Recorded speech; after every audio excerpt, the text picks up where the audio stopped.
नमस्कार, यो AB news खबरको संकेत हो। अहिले तपाईँ पालिकाहरूको खबर दिने नेपालको एकमात्र खबर बुलेटिन पालिका खबरमा हुनुहुन्छ म करिश्मा कार्की।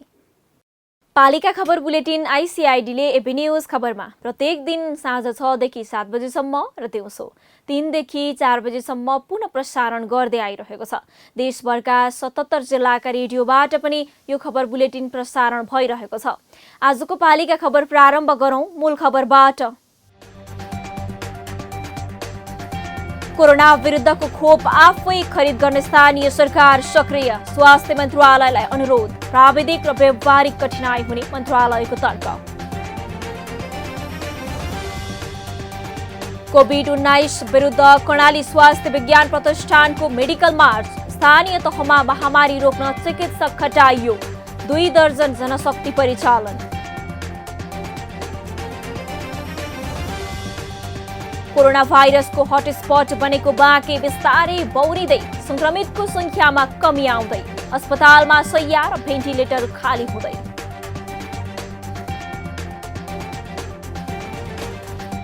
सोलुखुम्बुको लिखुपिके गाउँपालिकाका अध्यक्षले चढ्दै आएको सरकारी गाडी एम्बुलेन्समा परिणत। कोरोना संक्रमित अन्य बिरामीलाई अस्पतालसम्म पुग्न सहज।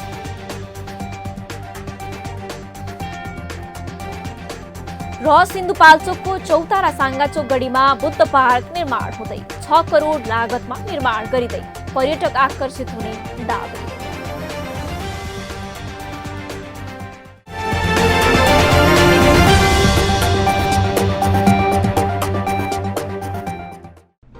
जन जनको आशा, भरोसा र विश्वास हो पालिका। जनताद्वारा जनताले जनताकै लागि शासन गर्ने संयन्त्र हो पालिका। उसो भए जनताले के पाइरहेका छन्? के थिए त अपेक्षा? नेतृत्व, नीति र व्यवहार सही छ? बजेट, कार्यक्रम र अभियान पर्याप्त छन्? गरेन, भएन, हुँदैन मात्र भन्ने कि अब यसो गरौँ र यसरी गरौँ पनि भन्ने? पहरेदारी र खबरदारीसँगै अब दिशानिर्देश गर्नु छ। हाम्रो स्थानीय सरकारलाई सचेत गराउने हाम्रै समाचारले हो। अब अट्नेछ सबैको खबर। यो हो पालिका खबर।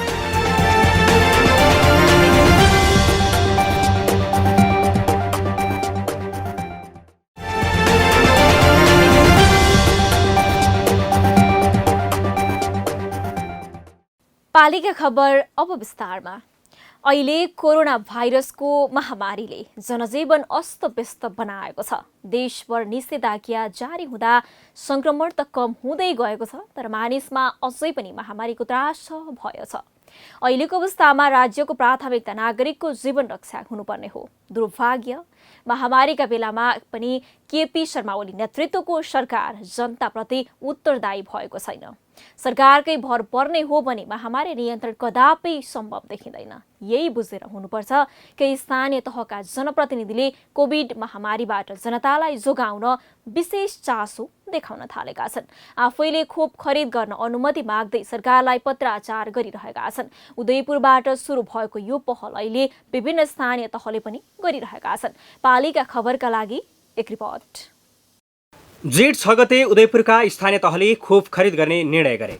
उदयपुरका 4वटा नगरपालिका र 4वटा गाउँपालिका सदस्य रहेको उदयपुर विकास बोर्डको गत मङ्गलबार बसेको बैठकले खोप खरिद गर्ने निर्णय गर्यो।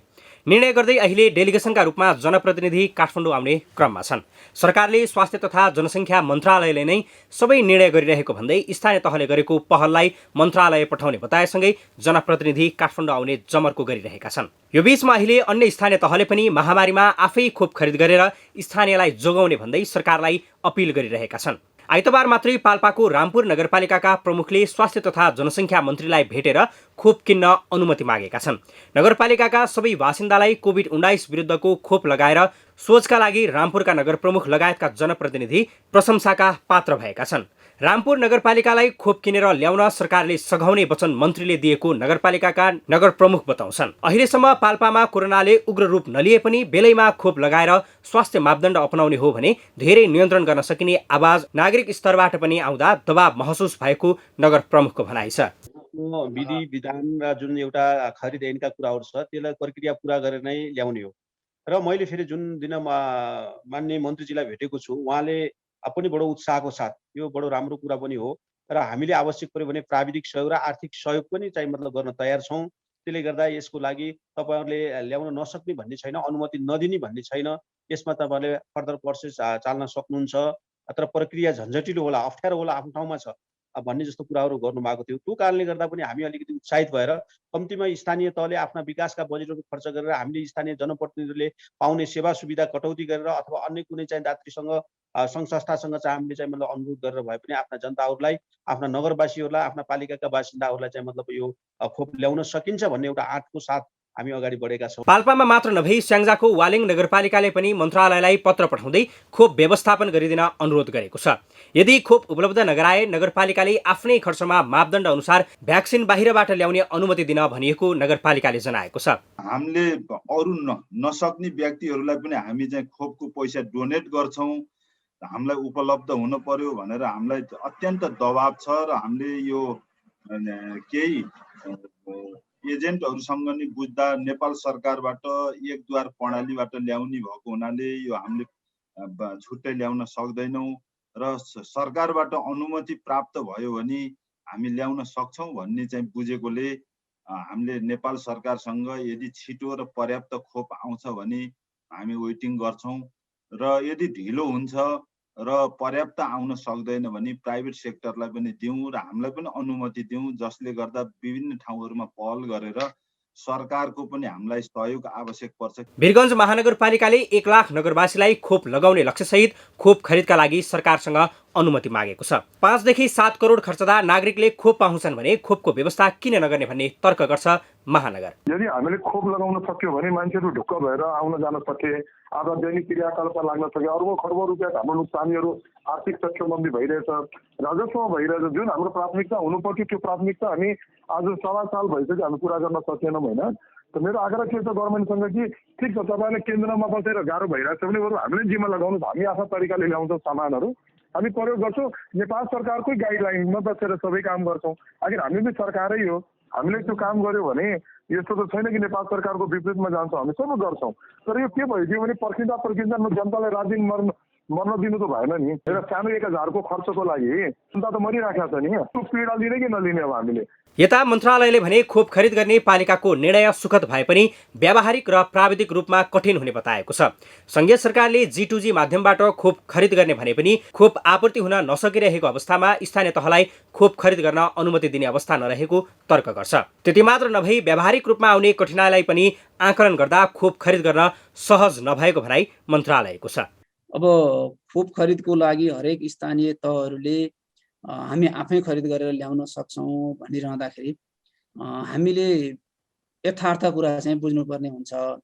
स्वास्थ्य मन्त्रालयले खरिद गरेको पैसा तिरेको खोप त आउन सकेको छैन र अरू विभिन्न प्रक्रियाले अहिले पनि स्वास्थ्य मन्त्रालयले संयुक्त अधिराज्य त्यस्तै गरी संयुक्त राज्य अमेरिका, रुस, चीन, भारत लगायतका देशहरूसँग चाहिँ हामीलाई खरिद गर्नका लागि खोप खरिद गर्ने वातावरण बनाइदिनका लागि आवश्यक समन्वय गरिदिनु भनेर नेपाल सरकारले उहाँहरूसँग समन्वय पनि गरिरहेको छ। भनेको अहिलेको एकदमै ठुलो कूटनीतिक प्रयासका बावजुद पनि किन्छु भन्दा पनि समयमा नपाइरहेको अवस्था चाहिँ हामीले देखिरहेका छौँ। बेलैमा सबैलाई खोप दिन सके त्यसबाट जनताको जीवन त जोगिन्छ नै, आर्थिक तथा सामाजिक लाभ पनि हुनेछ। अर्थात् खोपमा गरिने लगानी आर्थिक दृष्टिबाट पनि फाइदाजनक हुन्छ। पालिकाले गरेका माग अनुचित होइनन्, तर कठिनाई बारेमा पनि हेर्नुपर्छ। यद्यपि कठिनाई निरूपण गर्ने काम सरकारको हो र स्थानीय तहको अग्रसरतामा स्वास्थ्य तथा जनसङ्ख्या मन्त्रीले साथ दिन उचित हुनेछ। कर्णाली स्वास्थ्य विज्ञान प्रतिष्ठान जुम्ला कोरोना रोकथाम तथा नियन्त्रणमा केन्द्रित भएको छ। अघिल्लो वर्षको पहिलो लहरको कोरोना संक्रमणका बेला पनि टेकु अस्पतालपछि प्रतिष्ठानले परीक्षण गरेको थियो। यस वर्षको दोस्रो लहरको कोरोना संक्रमण फैलदा पनि संक्रमण रोकथाम तथा नियन्त्रणमा केन्द्रित भएको हो। प्रतिष्ठानले बिरामीको उपचार गर्न चिकित्सक परिचालन गरेको छ। माथिल्लो कर्णालीमा मुगु, कालीकोट, हुम्ला, डोल्पा, जुम्ला मेडिकल मार्च गरेको छ। प्रतिष्ठान जुम्लामा स्थापना भएकाले यहाँका सबै स्थानीय तह पश्चिम रुकुम र बाँके जिल्लामा चिकित्सक तथा स्वास्थ्य कर्मी परिचालन गरिएको छ। जुम्लाबाट पालिका खबरदाता मानदत्त रावलको एक रिपोर्ट।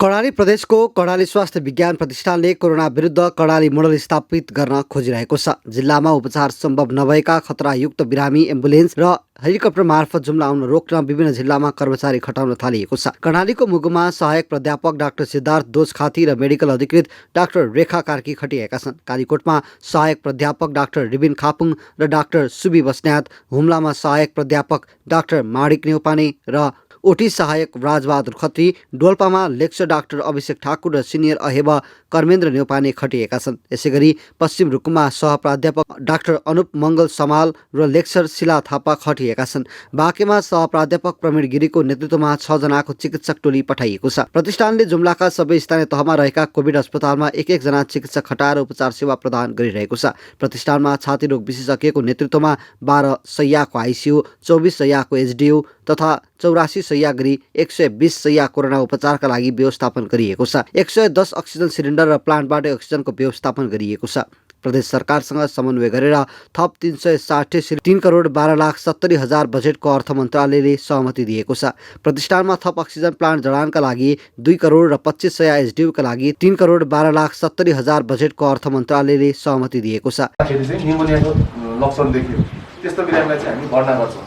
त्यो भनेको मोडेरेट, अर्को भनेको सिभियर जसलाई चाहिँ अक्सिजनको आवश्यकता पर्छ त्यस्तो बिरामीलाई चाहिँ हामी भर्ना गर्छौँ। मोडेरेट दिएर सिभियरलाई सिभियर क्रिटिकललाई मात्रै भर्ना गर्छौँ, माइल्डलाई भर्ना गर्दैन। उहाँहरूको सुरुमा आउनुभएको केसहरू चाहिँ 5 जना हुनुहुन्थ्यो। 5 जना मध्ये 2 जना चाहिँ सिभियर हुनुहुन्थ्यो जसलाई चाहिँ अक्सिजनको आवश्यकता थियो।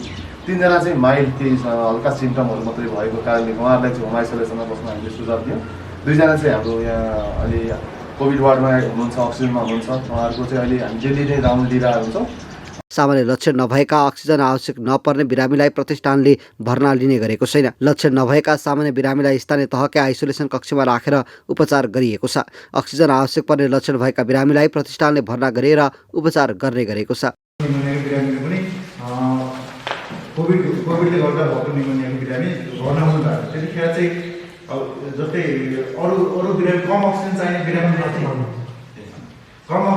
बिरामीहरूलाई चाहिँ उसले के अरे हाम्रो अक्सिजन प्लान्टले जानेको थियो। तर धेरै अक्सिजन चाहिने अथवा भेन्टिलेटरमा भएको बिरामीहरूको लागि चाहिँ हाम्रो अक्सिजन प्लान्टमा जानेको अवस्थामा चाहिँ त्यतिखेर हामीसँग एकैचोटिमा 7 देखि 8वटा भेन्टिलेटर हुनुहुन्थ्यो। भनेपछि एक दिनमा हाम्रो अक्सिजनको खपत चाहिँ 25 वटा थियो। अहिले कर्णाली स्वास्थ्य विज्ञान प्रतिष्ठानले सबै जनशक्ति कोरोना संक्रमण विरुद्ध नै परिचालन गरेको छ। प्रतिष्ठानले कोरोना विरुद्धको लडाइँमा झन्डै 2 दर्जन जनशक्ति परिचालन गरेको हो। र यो मेन पावर हामीले खटाउँदाखेरि हामीले के गरेछ भने यो अस्पतालमा चाहिँ मेन पावरको कुनै पनि अप्ठ्यारो नपर्ने गरी यो अस्पताललाई चाहिँ केन्द्रमा राखेर कुनै पनि बेला यो अस्पतालमा जस्तो अब हामी बसेका मान्छे हामी सङ्क्रमित पर्छ भने के गर्ने त भन्दा उहाँहरूलाई तुरुन्त बोलाउने हामीले एउटा मेकानिजम पनि बनाएको छ। अस्पतालमा चाहिँ बिरामी म्यानेजमेन्टको लागि चाहिँ यो म्यान पावर मोबिलाइजेसनले अस्पताल म्यानेजमेन्टमा चाहिँ केही पनि फरक नपर्ने गरी हामीले यो जनशक्तिलाई डिफ्रेन्ट ठाउँमा हामीले मोबिलाइज गर्छौँ। जिल्लामा चिकित्सक परिचालन गरी फरक विधाबाट रोकथाम तथा नियन्त्रणमा जुटिरहेको छ। यसलाई कर्णाली मोडेलको रूपमा काम गर्ने जमर्को गरिएको छ। पालिका खबर बुलेटिनमा अब पालो ओपन ब्यालटको। आजको ओपन ब्यालटमा हामीले देशमा महामारी फैलिरहँदा राजनीतिक दल भने सत्ता स्वार्थमा लाग्नु कतिको उचित हो भनेर कपिलवस्तु, रूपन्देही र सुनसरीवासीलाई सोधेका छौं।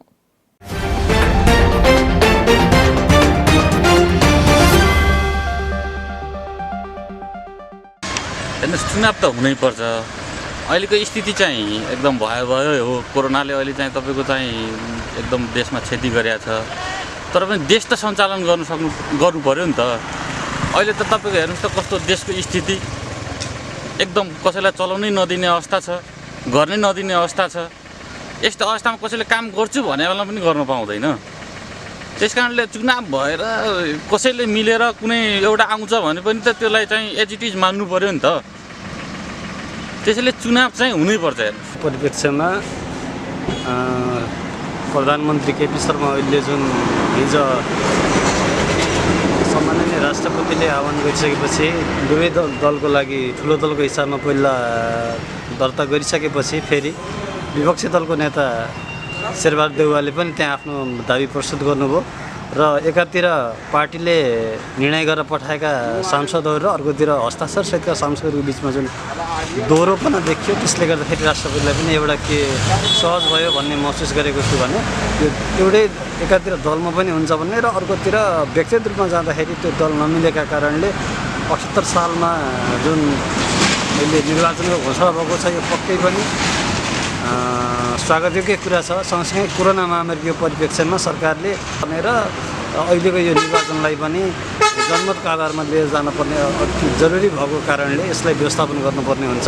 कोरोना रोगको सही व्यवस्थापन सँगसँगै खास गरेर हस्पिटलमा अक्सिजनका कुरा, कोरोना भ्याक्सिनका कुराहरूलाई विशेष तात्पर्यताका साथ लैजानुपर्छ। उहाँले पनि त्यसपछि धारा 76 को 5 अनुसार राष्ट्रपतिबाट आह्वान भयो। राष्ट्रपति आह्वान भइसकेपछि 2 जना सांसदहरूको दाबी परिसकेपछि उहाँले चाहिँ त्यो दाबी दुइटै गलत छ भनेर भनिसकेको अवस्थामा प्रधानमन्त्रीको मन्त्री परिषदको बैठकले जुन संसद विभागीकरण गर्ने निर्वाचनको चाहिँ घोषणा गर्यो, त्यसलाई राष्ट्रपतिबाट मङ्सिर हाल 78 को कार्तिक र मङ्सिरमा जुन चुनाव आह्वान गर्नुभएको छ, यो चाहिँ अब यो राजनीतिक खिचातानीमा अल्झिनुभन्दा जनताको ताजा जनादेशमा जानु यो उत्तम हो जस्तो लाग्छ र जनताले जुन दललाई जुन पोजिसनमा पुर्याउँछन् त्यसलाई मान्नुपर्ने हुन्छ। अहिले कोरोनाको एकदमै ठुलो महामारी चलिरहेको छ। यस्तो बेलामा नेताहरूले देशका जनताहरू बचाउने कार्यमा नलागेर उनीहरू सबै दलका पार्टीका नेताहरू उनीहरू सबै सत्ता हत्याउने खेलमा लागिरहेका छन्। यसबाट उनीहरूप्रतिको त्यो जुन चरित्र छ त्यसमा पनि अलिकति शङ्कास्पद लागिरहेको छ जनताहरूलाई। यो बेलामा सबै नेताका सबै पार्टीका नेताहरूलाई मैले एकजुट भएर अहिले देशका जनताहरूलाई बचाउने र सब परिस्थिति सामान्य भइसकेपछि बाँकी कामहरूमा लाग्दा हुन्छ भन्ने सूचना दिन चाहन्छु।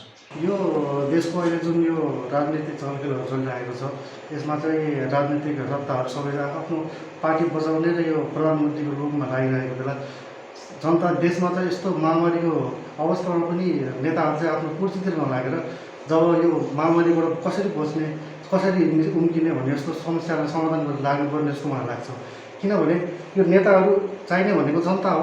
आज जनता बाँचिरहेछन् भने भोलि आएर त्यही जनताले नेताहरूलाई सहयोग गर्ने हो। किनकि यो महामारीबाट हामी निस्किन होला नेताहरूले जनताहरूलाई कसरी सहयोग गर्नुपर्छ, कहाँनिर हामीले कस्तो समस्यालाई समाधान गरेर के सामान ल्याएर हुन्छ त्यहाँतिर लाग्नेपट्टि छोडेर नेताहरू चाहिँ आफ्नो यो चुनाव र यो आफ्नो पार्टीलाई मात्र बचाउँदै लाग्दाखेरि मलाई चाहिँ अहिलेको जुन यो अवस्था देख्दाखेरि एकदम चिन्ताजनक। किनकि भोलिको पिँढीलाई जनताले नै त्यही नेताहरू चुनेर लग्दै गर्दा जनताहरूको मारमा परेको बेला त नेताहरूले चाहिँ वास्तै नगर्नु कारण चाहिँ यो नेताहरूलाई मलाई चाहिँ यो अलि बेठिक लाग्यो जस्तो लाग्यो। अहिले देशको कोरोना बढ्दो स्थितिमा नेताहरूले जनतालाई स्वास्थ्यमाथि विचार गर्नुपर्ने ठाउँमा आफ्नै खुसी तानातान गरेर चाहिँ जनतालाई नहेरेको बुझिएको छ। पहिला खुसीभन्दा जनता ठुलो हो। जनतालाई कोरोना सम्बन्धी चाहिने स्वास्थ्य सामग्रीहरू उपलब्ध गराइदियो भने खुसी त पछि पनि पाइन्छ। राजनीतिक दलहरूले चाहिँ अहिले सबै पार्टीले चाहिँ एक भएर चाहिँ जनतापट्टि जनताको मर्म बुझ्नुपर्ने ठाउँमा चाहिँ उनीहरू सत्ताको लालचमा लागेको छन्। यो राम्रो भएन। जनताको के समस्या छ अहिले स्वास्थ्य सम्बन्धी अक्सिजन नपाएर तडपेर मरिरहेछन्, कतै सिटामोल नपाएका अवस्था छैन भने कतिजनाले अक्सिजन नपाएर अक्सिजन अहिले दोस्रो खोप शुद्ध पाएको छैन। यो सम्बन्धी चाहिँ उनीहरूले सबै राजनीतिक दलकोले चाहिँ यस सम्बन्धी चाहिँ उनीहरूले छलफल गरेर चाहिँ हिँड्नुपर्ने ठाउँमा सत्तापट्टि लालच हुनुको साटो बरु जनताले कसरी हुन्छ जनताले राहत पाउनेपट्टि लाग्नु राम्रो हो। मेरो विचारमा चाहिँ यो कोरोनाको महामारीमा होइन जनताहरूलाई परिरहेको पीडाहरू चाहिँ नेताहरूले नबुझेर उहाँहरूले नबुझेर आफ्नो सत्ताको लागि मात्रै अगाडि बढिरहनु भएको छ। उहाँहरूलाई त्यो सत्तामा पुर्याउनको लागि अहिले जनताले नै उहाँहरूलाई पुर्याउनु भएको छ, तर उहाँहरूले त्यो चाहिँ नबुझेर अहिले चाहिँ आफ्नो सत्ताको लागि मात्रै लडिराख्नु भएको छ। यस्तो अवस्थामा जनताहरूलाई उहाँहरूले हेर्नुपर्ने हो, तर नहेरेर उहाँहरू आफै लडिराख्नु भएको छ।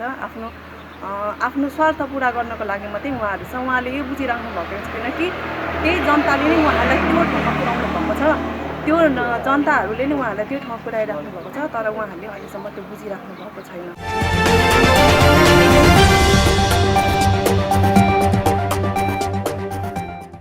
पालिका खबरको सिलसिला अझै जारी छ, त्यसअघि विश्राम अघि मूल खबर। कोरोना विरुद्धको खोप आफै खरिद गर्ने स्थानीय सरकार सक्रिय, स्वास्थ्य मन्त्रालयलाई अनुरोध। प्राविधिक र व्यावहारिक कठिनाई हुने मन्त्रालयको तर्क। कोभिड-19 विरुद्ध कर्णाली स्वास्थ्य विज्ञान प्रतिष्ठानको मेडिकल मार्च। स्थानीय तहमा महामारी रोक्न चिकित्सक खटाइयो। 2 दर्जन जनशक्ति परिचालन। कोरोना भाइरसको हटस्पट बनेको बाँके बिस्तारै बौरिँदै संक्रमितको संख्यामा कमी आउँदै अस्पतालमा शैय्या र भेन्टिलेटर खाली हुँदै।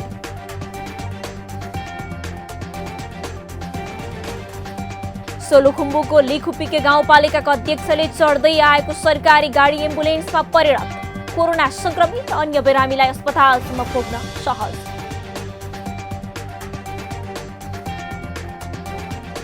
र सिन्धुपाल्चोकको चौतारा साङ्गाचोक गढीमा बुद्ध पार्क निर्माण हुँदै 6 करोड लागतमा निर्माण गरिँदै पर्यटक आकर्षित हुने दावी।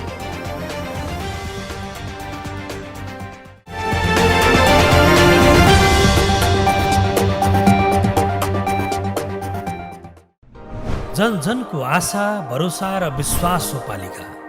जनताद्वारा जनताले जनताकै लागि शासन गर्ने संयन्त्र हो पालिका। उसो भए जनताले के पाइरहेका छन्, के थिए त अपेक्षा?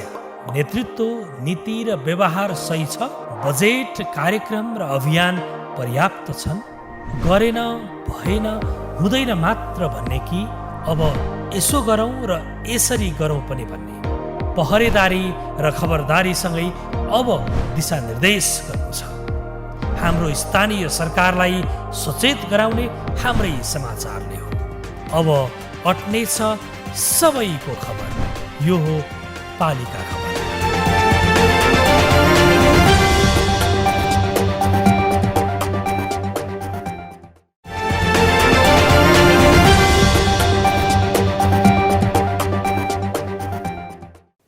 वैशाखको पहिलो साता नेपालमा कोरोना भाइरसको संक्रमण उच्च देखियो। भारतमा संक्रमण दर बढिरहँदा नेपालमा पनि संक्रमितको संख्या बढ्ने आकलन गरिरहँदा लुम्बिनी प्रदेशको बाँके संक्रमणको हटस्पट बन्न सुरु गरिसकेको थियो।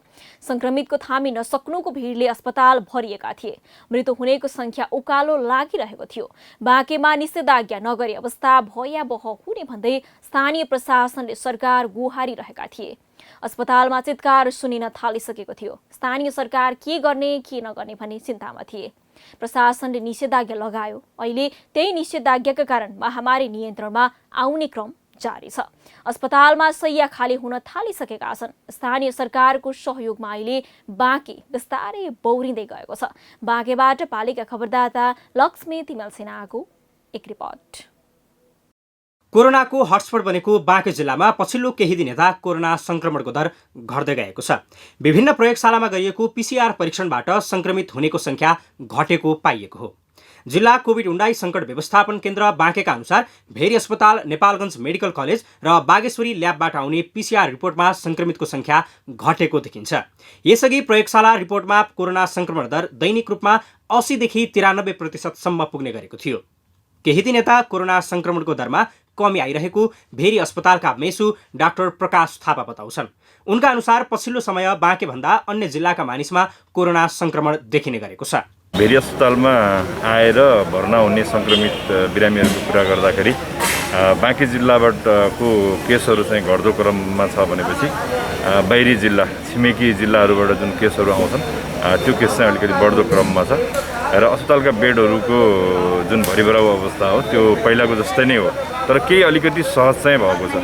अहिले चाहिँ बिरामीहरू फाटाफुट्टा आएपछि चाहिँ बेड पाउने अवस्था चाहिँ छ र बाहिरबाट आउने जुन जति पनि सङ्क्रमितहरू हुनुहुन्छ उहाँहरू अलिकति ढिलो आउँदाखेरि अलिकति जटिलता चाहिँ उत्पन्न भइसकेको हुन्छ। त्यस्तो केसहरूलाई अलिकति बचाउन चाहिँ गाह्रो हुन्छ र जुन केस चाहिँ अलिकति समयमै अलिकति साधारण किसिमको अलिकति अप्ठ्यारो भएको महसुस गरेर थोरै अक्सिजन लेभल कम भएको केसहरू जति पनि आउनुहुन्छ त्यो केसहरूमा चाहिँ रिकभरी रेट सन्चो भएर जाने चाहिँ दर चाहिँ एकदमै उच्च छ। कोरोनाको दोस्रो लहर सुरु भए यता गत 1 महिनाको अवधिमा पहिलो पटक शनिबार र आइतबार राति बाँकेका कुनै पनि संक्रमितको मृत्यु भएन। शनिबार अपराह्न 4 बजेदेखि सोमबार बिहान 8 बजेसम्म बाँकेको भेरी अस्पताल र नेपालगञ्ज मेडिकल कलेज कोहलपुरमा पहिलो पटक जिल्लाका कुनै पनि संक्रमितको मृत्यु भएन। तर सो अवधिमा बाहिरी जिल्लाबाट उपचारका लागि आएका 13 जना संक्रमितको भने उपचारकै क्रममा मृत्यु भएको थियो, जसमध्ये शनिबार राति 8 जना र आइतबार राति 5 जना छन्। नेपालगञ्ज मेडिकल कलेज शिक्षण अस्पतालमा पनि बिरामीको चाप घट्दै गएको र संक्रमणको दर पनि घट्दै गएको अस्पतालका चिकित्सक डाक्टर रोमन किदवाई बताउँछन्। अहिले हाम्रो अस्पतालमा नेपालगञ्ज र कोहलपुर दुईटैमा कोभिडको बिरामीहरू लगभग 142 बिरामीहरू छ। त्यसमा हजुरको लगभग धेरैजना क्रिटिकल पनि छ र तपाईँको अलि त्योभन्दा कम ठिकठाक स्थिति पनि छ र हजुरको अहिलेसम्म धेरै बिरामी घर पनि गएछ र एक्सपायर पनि भएको छ। तर अब पहिलाभन्दा अहिले आजको मितिमा तपाईँको पहिलाभन्दा अलिकता मृत्यु दर पनि अलिकता पहिलाभन्दा अलिकता घटेको पनि छ, पेसेन्टको फ्लो पनि घटेको छ र अब जति छ उपाय हाम्रो यहाँबाट गर्ने। बाँकेमा रहेका विभिन्न अस्पतालका कोभिड बेड खाली हुँदै गएका छन्। पछिल्लो समय गम्भीर खालका कोरोना संक्रमितको संख्या घट्दै जान थालेपछि अस्पतालहरूमा कोभिड शय्याहरू खाली हुँदै गएका हुन्। बाँके जिल्लाका प्रमुख जिल्ला अधिकारी शिवराम गेलालले स्थानीय सरकार, सामाजिक संस्था, नागरिक समाज लगायतको प्रयासमा बाँकेमा कोरोनाको प्रभाव कम हुँदै गएको बताए।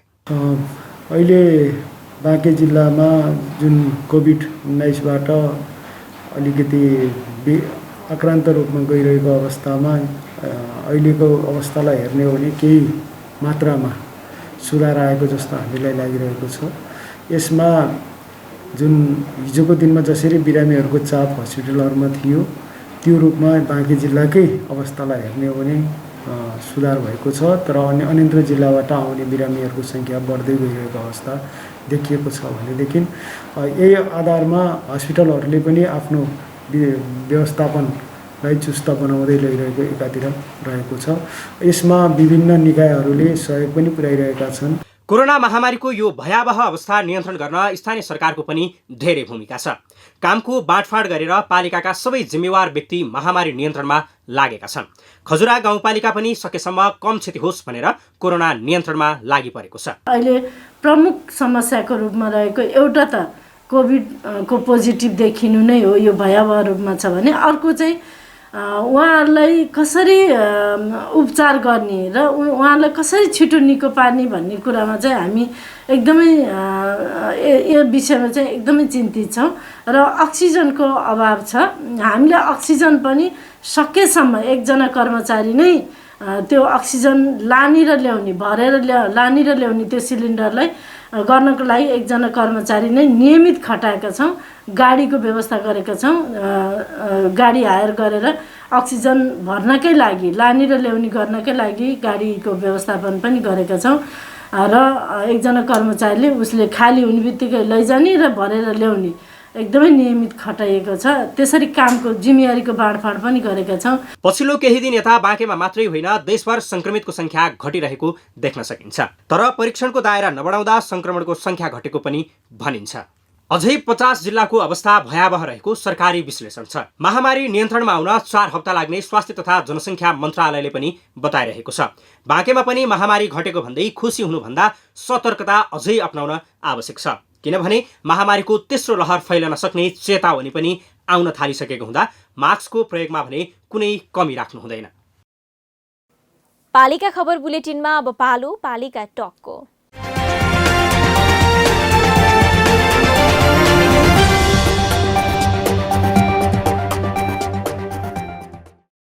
आजको पालिका टकमा हामीले नुवाकोटको म्यागङ गाउँपालिकाकी उपाध्यक्ष शान्ति लामालाई जोडेका छौं। उहाँसँग कोरोना संकट रोकथाममा पालिकाको पहल, महामारीले विकास निर्माणमा पारेको असर लगायतका विषयमा कुराकानी गर्दैछौं।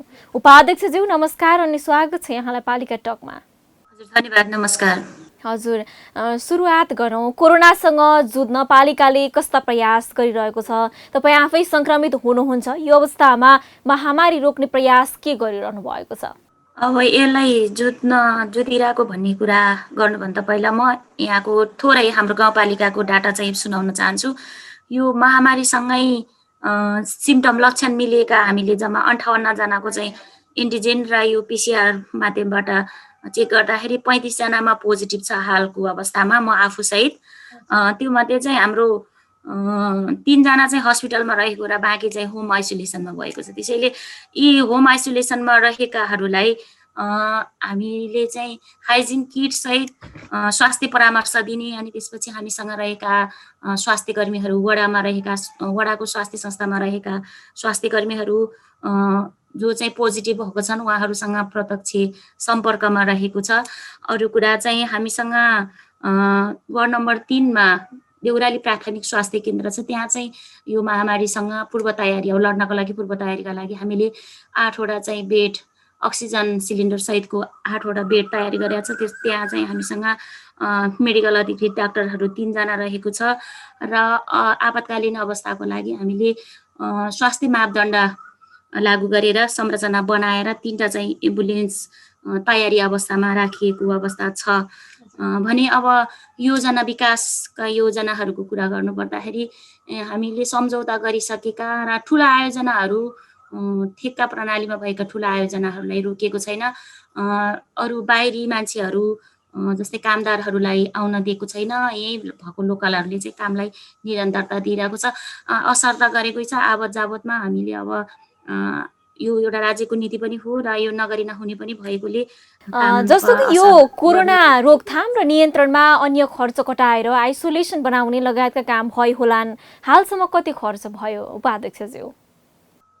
खर्चको चाहिँ यसै पालिको एकिन डाटा चाहिँ हामीले अब आजकै सम्मको चाहिँ एकिन डाटा यो यति नै हो भनेर भन्न सक्ने अवस्था छैन। किन भन्नु होला भने स्वास्थ्य सामग्रीदेखि लिएर अब अरू कुराहरूमा यो क्वारेन्टाइन व्यवस्थापनदेखि लिएर खानपानको अरू कुराहरूमा हामीले यो लगातार खर्च गरिरहनु परेकोले र अब संक्रमितहरूलाई एम्बुलेन्समा आवत जावत गराइरहनु पर्ने भएकोले यति नै भनेर चाहिँ भन्न सकिने अवस्था छैन अहिलेलाई गरेको खर्चको। कोरोना महामारी अघि पनि विभिन्न योजना गाउँपालिकाले अघि सारेको थियो, योजनाका लागि बजेट पास गरेको थियो। अहिले महामारीका कारण ती आयोजनाको प्रगति चाहिँ के भएको छ त?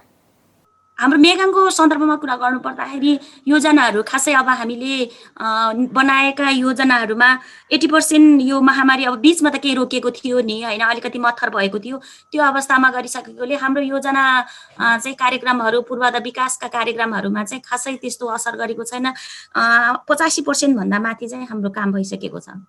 महामारीसँगै अन्य प्रसङ्गको पनि कुरा गरौँ। 4 वर्ष भयो तपाईँले स्थानीय सरकारको नेतृत्व गर्नुभएको, समीक्षा गर्दा कार्यकाल कस्तो भइरहेको जस्तो लाग्छ उपाध्यक्षज्यू?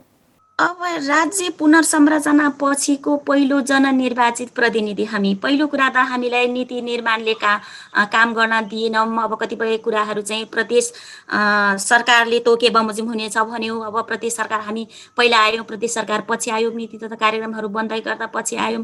अनि त्यसपछि हामीले केही कुराहरू बने पनि कार्यान्वयन गर्नको लागि कर्मचारीहरू थिएन।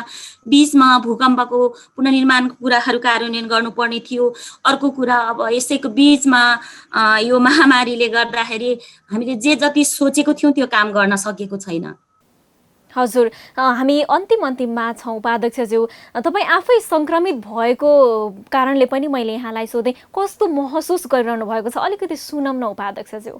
म त यो बिरामी भएर त्यस्तो लक्षण देखिएर टेस्ट गरेको छैन। म यो राष्ट्रिय सभाको उपनिर्वाचनमा भाग लिनको लागि हेटौँडा जानुपर्ने भएकोले चेक गर्दाखेरि पोजिटिभ आयो। अब यो रोग त यो शारीरिक भन्दा पनि मानसिक रोग हो कि जस्तो चाहिँ मेरो अनुभवले भन्छ। किन भन्नु होला भने अब टेस्ट गर्नभन्दा पहिला मलाई त्यस्तो खासै के लागेको थिएन। जब रिपोर्ट आयो, मेरो पोजिटिभ रिपोर्ट आइसकेपछि, थाहा पाइसकेपछि मलाई यस्तो यस्तो खालको लक्षण हुन्छ भन्ने कुरा गर्दै गर्दाखेरि मलाई पनि हो कि जस्तो लाग्ने हुँदो रहेछ। त्यसैले यो एकदम रोगभन्दा पनि डर, त्रास र यो मानसिक रोग रहेछ भन्ने चाहिँ मेरो बुझाइ छ, मलाई लाग्यो चाहिँ। अनि मैले जाँदा यहाँलाई सोध्न चाहे, तपाईँ एउटा महिला भएको नाताले पनि यो तपाईँ निर्वाचित भएर आइसकेपछि चाहिँ महिला सशक्तिकरणका क्षेत्रमा चाहिँ के काम गर्नुभएको छ? अब निर्वाचित भइसकेपछि यो पहिलो कुरा चाहिँ जननिर्वाचित प्रतिनिधि, महिला प्रतिनिधिहरूलाई सहभागिता गराए। संरचना त बन्यो। अर्थपूर्ण सहभागिता गराउनका लागि ती महिला साथीहरूलाई हामीलाई तोकेको क्षेत्राधिकारको कुराहरू, जनप्रतिनिधिले गर्नुपर्ने, गर्न सकिने कुराहरूको बारेमा ट्रेनिङको कुराहरू राख्यौँ। अनि त्यसपछि सहकारी र समूहमा रहेका अगुवा महिला दिदीबहिनीहरूसँग पनि ट्रेनिङहरू, सिपमूलक कार्यक्रमहरू, आय आर्जनका कुराहरू र अब विकास निर्माणको कामहरूमा सहभागी हुने कुराहरूमा महिलाहरूको उपस्थितिमा चाहिँ आफूले सक्रिय सहभागिता गराउनुपर्छ भन्ने कुराहरू, त्यस्ता खालको क्षमता विकासका कार्यक्रमहरू गऱ्यौँ। कतिपय ठाउँमा चाहिँ आफै सहभागी उहाँहरूलाई नै गराएर नै अगाडि बढाउने कामहरूमा चाहिँ स्वास्थ्यमा भयो, होइन, शिक्षामा भयो, अनि त्यसपछि विकास निर्माणको कामहरूमा अगाडि बढाउने काममा चाहिँ मेरो पहल रह्यो। हजुर, हस्त उपाध्यक्षज्यू, यो महत्त्वपूर्ण समय दिनुभयो, यहाँलाई धेरै धेरै धन्यवाद। हस्त, थ्याङ्क यू।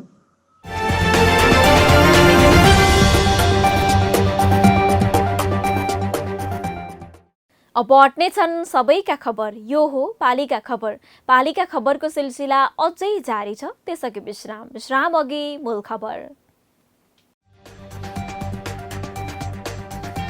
कोरोना विरुद्धको खोप आफै खरिद गर्ने स्थानीय सरकार सक्रिय, स्वास्थ्य मन्त्रालयलाई अनुरोध। प्राविधिक र व्यावहारिक कठिनाई हुने मन्त्रालयको तर्क। कोभिड-19 विरुद्ध कर्णाली स्वास्थ्य विज्ञान प्रतिष्ठानको मेडिकल मार्च, स्थानीय तहमा महामारी रोक्न चिकित्सक खटाइयो। 2 दर्जन जनशक्ति परिचालन। कोरोना भाइरसको हटस्पट बनेको बाँके बिस्तारै बौरिँदै, संक्रमितको संख्यामा कमी आउँदै, अस्पतालमा शैय्या र भेन्टिलेटर खाली हुँदै।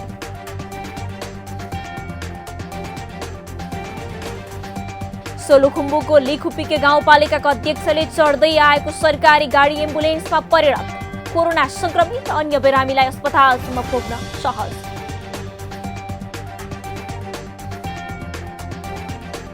र सिन्धुपाल्चोकको चौतारा साङ्गाचोक गढीमा बुद्ध पार्क निर्माण हुँदै, 6 करोड लागतमा निर्माण गरिँदै, पर्यटक आकर्षित हुने दावी।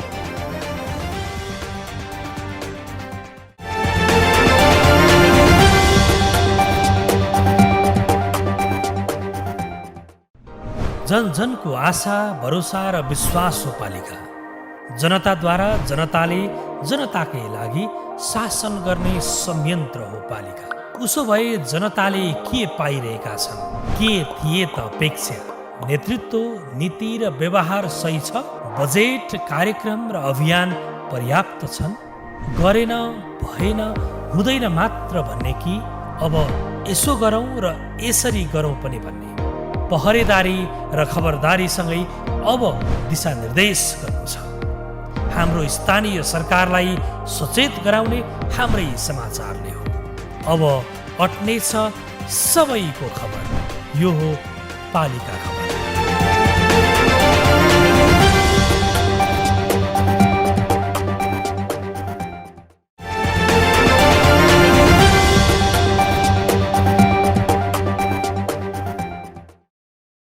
स्थानीय सरकारका प्रमुखले अहिले कोरोना महामारीमा नागरिकबाट उठाएको करबाट प्राप्त सेवा सुविधा अन्तर्गत प्रयोग गर्ने गरेको गाडी एम्बुलेन्स बनाएका छन्। महामारीमा सानो सहयोग पनि ठूलो हुन्छ। गाडीलाई एम्बुलेन्स बनाएर प्रयोग गर्न दिएर सराहनीय काम जनप्रतिनिधिले गरिरहँदा नागरिकमा सुखद सञ्चार भएको छ। अहिले एम्बुलेन्सको अभाव भइरहँदा यसरी गाडी प्रयोगले स्थानीयलाई उपचार पाउन सहज भएको छ भने सवारी साधनको अभावमा नै कसैले संक्रमणको कारण ज्यान गुमाउनु परेको छैन। यस्तै सराहनीय काम सोलुखुम्बुको लिखुपिके गाउँपालिकाका जनप्रतिनिधिले पनि गरेका छन्। सोलुखुम्बुको लिखुपिके गाउँपालिकाबाट पालिका खबरदाता विष्णु खड्काको एक रिपोर्ट। कोरोना संक्रमितलाई अस्पतालमा पुर्याउन साधन अभाव भएपछि स्थानीय तहका जनप्रतिनिधिले प्रयोग गर्दै आएका सरकारी गाडी धमाधम एम्बुलेन्स बनाएर सेवा दिइरहेका छन्। संक्रमण दिन प्रतिदिन बढिरहेको सन्दर्भमा जनताको स्वास्थ्यको सुरक्षाका लागि सोलुखुम्बुको लिखुपिके गाउँपालिकाका अध्यक्ष डम्बर बहादुर बस्नेतले प्रयोग गर्दै आएको बा 2J3687 नम्बरको स्कर्पियो कोभिड नियन्त्रणको अवधिभर अस्थायी एम्बुलेन्सको रूपमा पालिका स्वास्थ्य प्रमुख ज्ञानु कार्कीलाई हस्तान्तरण गरिएको छ। संक्रमित एम्बुलेन्स नपाएर घरमै छटपटाइरहँदा जनताकै करबाट खरिद गरिएको सरकारी गाडी चढेर हिँड्न आफूलाई नैतिकताले नदिएको भन्दै लिखुपिकेका अध्यक्षले आफूले चढ्ने गाडी एम्बुलेन्स र स्वास्थ्य प्रयोजनका लागि प्रयोग गर्न दिएका हुन्। गाउँपालिकाको चाहिँ यो कोभिड राउन्जेल यो गाडी चाहिँ यस स्वास्थ्य शाखाको जिम्मामा रहने र त्यो हामीले गाउँपालिकाले बनाइदिएको चाहिँ मापदण्ड अनुसार उहाँहरूले सञ्चालन गर्ने गरी म हाम्रो स्वास्थ्य शाखाको संयोजक हाम्रो ज्ञानु कार्कीलाई चाहिँ गाउँपालिकाको यस 3687 नम्बरको गाडीको चाबी हस्तान्तरण गर्दैछु र यहाँहरूले वडाध्यक्षज्यूहरूले नि आज निर्णय गरिदिनु भएको छ। यसलाई उहाँहरूले नि एउटा प्रक्रिया बनाएर लगिसक्नु भएको छ। आफ्नो आफ्नो वडामा यहाँहरू हाम्रो जनप्रतिनिधि, हाम्रो स्वास्थ्यकर्मी, सुरक्षाकर्मी, पत्रकार यो जुन कोभिडको नाममा चाहिँ अगाडि फ्रन्ट लाइनमा काम गर्ने सम्पूर्णले चाहिँ यो सवारी साधन प्रयोग गर्नका लागि हाम्रा निम्न पहाडी इलाकामा बसेका सबै कोभिडको बिमारीहरूलाई चाहिँ जानकारी गरिदिनु हुनेछ। दोस्रो लहरको महामारीले सोलुखुम्बुलाई पनि सताएको छ। जिल्लामा संक्रमित बढ्दै गएका छन्। लिखुपिकेका हालसम्म 18 जनामा संक्रमण पुष्टि भएको छ। तीमध्ये केही व्यक्ति कोरोना मुक्त भइसकेका छन्। संक्रमितलाई राख्न पालिकाले 10 शय्याको आइसोलेसन कक्ष बनाएको छ। पालिकाको यो निर्णयप्रति स्थानीय पनि खुसी छन्। अहिले तत्कालको अवस्थालाई पालिकाले यो गरेको राम्रो हो, तर यो हुन्छ यसरी हुन्छ भन्ने हिसाबले बुझेर पहिले एम्बुलेन्स लिएको भए राम्रो हुन्थ्यो र तैपनि अहिले यस्तो आपतबाट जनतालाई आपत भइरहेको बेला आफूले चढेको गाडी नै दिँदाखेरि चाहिँ कि सधैँ यही रहिरहनु पऱ्यो, प्रकोप सधैँ नरहनु भन्न सक्दैन। रहिरह्यो भने अर्को एम्बुलेन्स किन्नतिर पनि एकदम अगाडि बढ्नुपर्छ अनि अहिले दिएको कुरालाई चाहिँ खुसी नै मान्नुपर्छ। कोरोना पुष्टि भएका बिरामीको लागि सवारी साधनको सम्पूर्ण खर्च पालिकाले बेहोर्ने कार्यपालिकाको निर्णयबाट उक्त गाडीलाई अस्थायी एम्बुलेन्स बनाइएको हो। कार्यपालिकाको बैठकको निर्णयसँगै स्वास्थ्य शाखालाई हस्तान्तरित गाडीले कोरोना बाहेकका अन्य बिरामीलाई पनि न्यूनतम शुल्क लिएर आसपासदेखि राजधानी र अन्य सहरसम्म लैजान सकिने जनाएको छ। गाउँपालिकाको अध्यक्षले प्रयोग गर्दै आएको यो गाडीलाई चाहिँ यो कोभिडको अवधिभर बिरामी बोक्नको लागि हामीले आज चाहिँ त्यो निर्णय गरेर गाउँपालिकाबाट चाहिँ स्वास्थ्य शाखालाई हस्तान्तरण गरेका छौँ र यो बिमारीहरूको यो रोकथाम नहुन्जेलसम्म चाहिँ त्यसरी प्रयोग गर्ने र बिमारीहरूले चाहिँ जो बिमारी छ बिमारी हुनेले ड्राइभरको एउटा चालकको एउटा भत्ता मात्रै दिने र जहाँ लगे पनि यहाँदेखि काठमाडौँ विराटनगर जुन ठाउँमा जुन हस्पिटलमा बिराए पनि त्यो बिरामीले चाहिँ त्यसको केही तिर्न नपर्ने गाउँपालिका तेलहरू सबै गाउँपालिका बिहोर्न पर्ने र भत्ता मात्रै दिने गरेर चाहिँ हामीले त्यसरी। अहिले देश कोरोनाले पूर्ण आक्रान्त बनिरहेको बेला कतिपय गाउँपालिका जनप्रतिनिधिले आफूले लिएको सुविधा गाउँपालिकाका नागरिकलाई बाँडिरहेका छन्। यो राम्रो पक्ष हो, तर यो निर्णय हात्तीको जस्तो देखाउने दाँत एउटा र चपाउने दाँत अर्को जस्तो नहोस्। सकेसम्म नागरिकलाई सेवा सरकारी गाडी चढेरै दिनुपर्छ भन्ने होइन, कोभिड पछि पनि एम्बुलेन्सले बनाउन पनि सकिन्छ। पालिका खबर बुलेटिनमा अब पालो पालिकामा आज दिनभर कुन पालिकामा के भयो। सहकर्मी सन्तोष पोखरेलको साथमा पालिकामा आज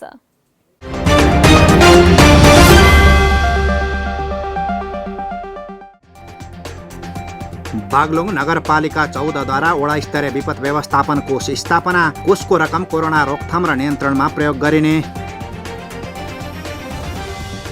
लमजुङको मध्य नेपाल नगरपालिकाले एन्टिजेन विधिबाट पालिकावासीको कोरोना परीक्षण गर्न थाल्यो। संक्रमितको घर घर पुग्दै जनप्रतिनिधि र स्वास्थ्यकर्मी। कोरोना संक्रमितको उपचारका लागि स्याङ्जाको वालिङ नगरपालिकालाई स्थानीय र सङ्घ संस्थाले रकम सहयोग गर्दै रकम सहयोग गर्नेहरू बढ्दै। खोप खरिदका लागि पाल्पाको रामपुर नगरपालिका, रम्बा गाउँपालिकासँगै स्याङ्जाको वालिङ नगरपालिका र पर्साको वीरगञ्ज महानगरपालिकाले स्वास्थ्य मन्त्रालयलाई पठाए पत्र। यसअघि उदयपुरका 8 पालिकाले गरेका थिए खोप खरिद गर्ने निर्णय।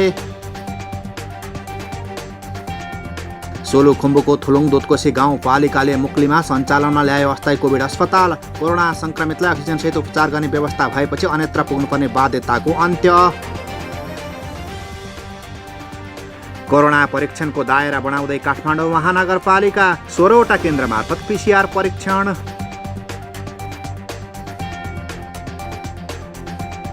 अनलाइन वा वैकल्पिक विधिबाट वार्षिक परीक्षा सम्पन्न गर्न नगरभित्रका सामुदायिक तथा निजी विद्यालयलाई भक्तपुरको चाँगु नारायण नगरपालिकाको निर्देशन। 22 जेठसम्म नतिजा शिक्षा शाखामा पठाउनु पर्ने।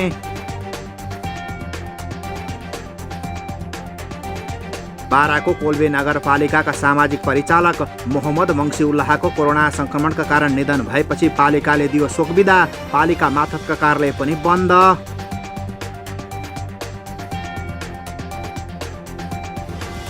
वैकल्पिक माध्यमबाट पठन पाठन अघि बढाउने विषयमा काभ्रेको 5 नगरपालिकाले जुम मार्फत गर्यो छलफल। छलफलमा सरोकारवालाको सहभागिता।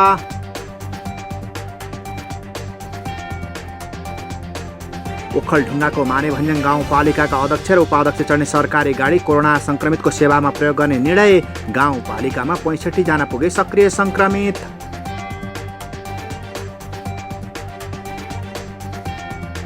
कैलालीको टिकापुर नगरपालिकाद्वारा टिकापुर अस्पताललाई 20 थान अक्सिजन सिलिन्डर प्रदान। नगरपालिका कोरोना नियन्त्रणमा थप सक्रिय।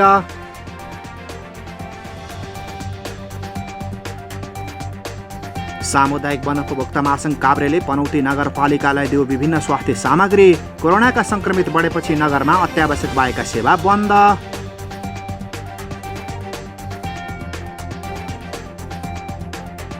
कोरोना संक्रमितको घर घर पुग्दै सिन्धुपाल्चोकको 12 नगरपालिकाका जनप्रतिनिधि र स्वास्थ्यकर्मी। संक्रमितलाई पौष्टिक आहार र औषधि प्रदान।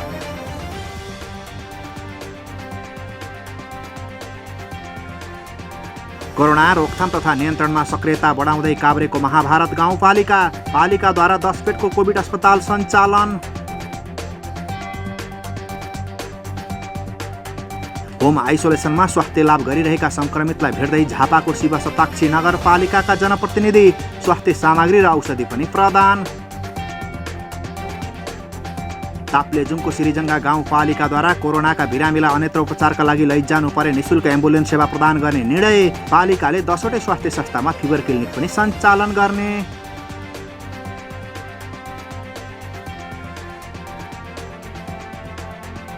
कोरोना परीक्षणको दायरा बढाउँदै सोलुखुम्बुको सोलुदुतकुण्ड नगरपालिका। लक्षण देखेकाहरूको पालिकाद्वारा टोलटोलमा पुगेर परीक्षण।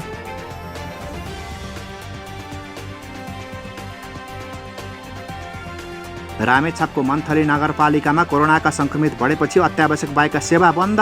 19 जेठसम्म नगरपालिका र वडा कार्यालयहरू बन्द हुने।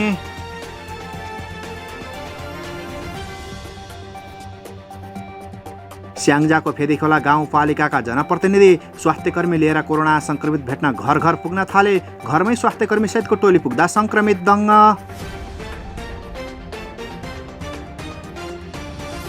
र अक्सिजन प्लान्ट सञ्चालन गर्न रकम जुटाउँदै भक्तपुर नगरपालिका। प्रकोप व्यवस्थापन कोषमा व्यक्ति र सङ्घ संस्थाले रकम सहयोग गर्दै।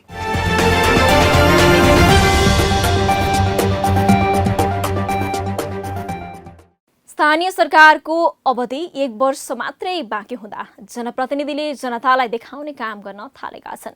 पूर्वाधार विकास मात्रै नभई जनता रिजाउने र चुनावमा आफूले गरेका प्रतिबद्धता पूरा गर्ने कोसिसतर्फ जनप्रतिनिधि लाग्न थालेका छन्। यसै क्रममा महत्वाकांक्षी योजना ल्याएको सिन्धुपाल्चोकको चौतारा साङ्गाचोगढी नगरपालिकाले अग्लो र आकर्षक बुद्ध मूर्ति निर्माण गरेर पर्यटन प्रवर्धन मात्रै नभई नगरवासीलाई रिजाउने कामको थालनी गरेको छ। हजारौं सिडी उक्लेर पुगिने भ्यू टावर सहितको निर्माणाधीन बुद्ध मूर्ति निर्माणलाई जनताले समेत स्वागत योग्य र प्रशंसनीय काम मानेका छन्। सिन्धुपाल्चोकबाट पालिका खबरदाता किशोर बुढाथोकीको एक रिपोर्ट।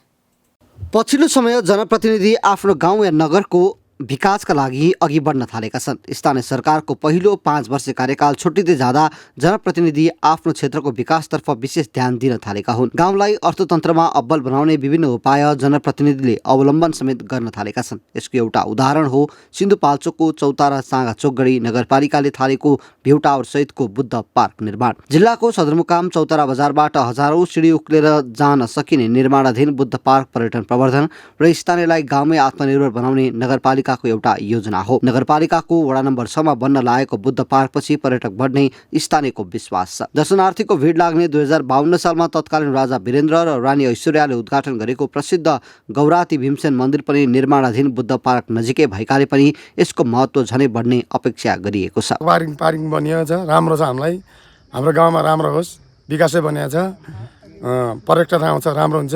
गाउँवासीले पनि यसो केही न विकास बनाएर बिक्रीबाद पनि गर्न पाइन्छ, केही न केही आफूले आफ्नो स्रोत पनि पाइन्छ। त्यहाँ जहाँ बुद्ध पार्क निर्माण हुँदैछ त्यहाँबाट जुगल हिमाल, काभ्रेको प्रसिद्ध कालिन्चोक मन्दिर, शिवपुरी क्षेत्र, धुलीखेल, नगरकोट स्पष्ट रूपमा देख्न सकिन्छ। सदरमुकाम चौतारा बजार निकै आकर्षक देखिन्छ। सदरमुकामबाट बुद्ध पार्क सवारीको प्रयोगबाट पनि पुग्न सकिन्छ भने आधा घण्टा पैदलबाट पनि जान सकिन्छ। सिडी 4 करोड 17 लाखको स्टेप लगाएर स्पिड छ। त्यो यो बुद्ध पार्क आउन लागि गाडीबाट आए पनि सुविधै छ, यहाँ सिडीबाट हिँडेर आउनु पनि सुविधै छ। त्यसको लागि पनि यो तल सिडी बन्दैछ, सिडी पनि यही बुद्ध पार्कको लागि नै सपोर्टको लागि बन्या हो। तर बुद्ध पार्क त त्यत्तिकै सुन्दर त हुन्छ, त्यसै गरी त्यसको सपोर्टलाई पनि यो सिडी बनाएको चाहिँ कमलको फुल कति राम्रो हुन्छ। त्यो कमलको फुललाई त्यो हरियो वरिपरि हरियो पातले धेरै शोभा बढाएको जस्तै त्यसै गरी यो बुद्ध पार्कको शोभा बढाउनको लागि यो सिडी निर्माण गरेको छ। कुल 6 करोड 21,53,788 रुपियाँ लागतमा बुद्ध पार्क बन्न लागेको हो। झनै निर्माणाधीन सिडीबाट आरामदायीसँग पुग्न सकिने बुद्ध पार्क भ्यू टावर सहितको जमिनबाट 67 फिट अग्लो हुनेछ, जसको भवनभित्र लामाहरू पढ्ने, पूजापाठ गर्ने 4वटा कोठा हुनेछन्। बिल्डिङले कभर गर्ने एरिया चाहिँ 2258 स्क्वायर फिट छ। अनि बुद्धको अब हाम्रो बिल्डिङको स्ल्याब लेभल भनौँ, टप लेभल, त्यो चाहिँ 14 फिट सम्म हाइट हुन्छ। त्यसरी माथि 51 फिट अग्लो चाहिँ बुद्धको मूर्ति हुन्छ। त्यहाँ पुग्न सकिने सिडीको लागि अर्कै बजेट विनियोजन गरिएको छ। गौराती सामुदायिक वन क्षेत्रमा यो पार्क निर्माण थालनी गरिएको हो। नगरपालिकाले अरण्यको राजमार्गको सुकुटे आउने पर्यटकलाई यहाँसम्म ल्याउने योजना अघि सारेको छ। चौतारामा पर्ने पर्यटकीय गन्तव्यको रूपमा पनि हेर्ने गरिएको छ। यो पर्यटकलाई चाहिँ अब के छ भने अब हाम्रो हजारौं पर्यटक चाहिँ अब प्रत्येक शुक्रबार सुकुटेमा आएको कारणले त्यो सुकुटेको पर्यटकलाई चाहिँ यहाँ गौरतीसम्म ल्याउने र स्याउलेसम्म हर्लङ बर्लङको चमेरो गुफा शुद्ध हेरेर ओखरिनीसम्म पुर्याउने र त्यो पर्यटकलाई यहाँ ल्याउनको लागि पनि अब हामीले यो अब कोसिस गरेका छौँ। समुद्री सतहबाट 2150 मिटरको उचाइमा रहेको पर्यटकीय हिमाली गाउँ ओखरेनीमा रहेको चिया बगानसम्म पर्यटक लैजान निर्माणाधीन बुद्ध मूर्तिले महत्त्वपूर्ण भूमिका खेल्दछ। बुद्ध पार्कको निर्माणको लागि वैशाख 10 गते मूर्ति उमा काली प्रसिन जेवीले निर्माण सम्झौता गरेको छ। कम्पनीले समयमा नै काम सम्पन्न गरे 2079 जेठ 22 गतेपछि बुद्धको मूर्तिसहित भ्यू टावर अवलोकन गर्न पाइनेछ। पालिका खबर बुलेटिनको अन्ततिर छौं। मूल खबर पुनः एकपटक। कोरोना विरुद्धको खोप आफै खरिद गर्ने स्थानीय सरकार सक्रिय, स्वास्थ्य मन्त्रालयलाई अनुरोध। प्राविधिक र व्यावहारिक कठिनाई हुने मन्त्रालयको तर्क। कोभिड-19 विरुद्ध कर्णाली स्वास्थ्य विज्ञान प्रतिष्ठानको मेडिकल मार्च। स्थानीय तहमा महामारी रोक्न चिकित्सक खटाइयो। 2 दर्जन जनशक्ति परिचालन। कोरोना भाइरसको हटस्पट बनेको बाँके बिस्तारै बौरिँदै संक्रमितको संख्यामा कमी आउँदै अस्पतालमा शैय्या र भेन्टिलेटर खाली हुँदै।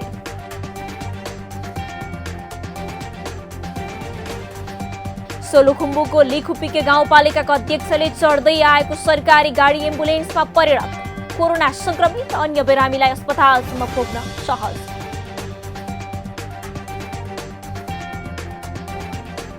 र सिन्धुपाल्चोकको चौतारा साङ्गाचोक गढीमा बुद्ध पार्क निर्माण हुँदै 6 करोड लागतमा निर्माण गरिँदै पर्यटक आकर्षित हुने दावी।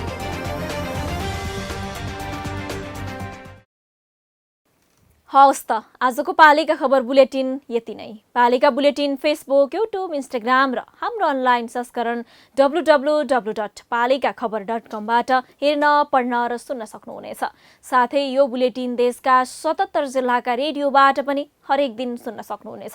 पालिकाहरूको गतिविधि समेटिने नेपालको एकमात्र खबर बुलेटिन पालिका खबर लिएर भोलि पुनः आउने नै छौँ। एबी न्युज खबर हेर्दै रहनुहोला। नमस्ते।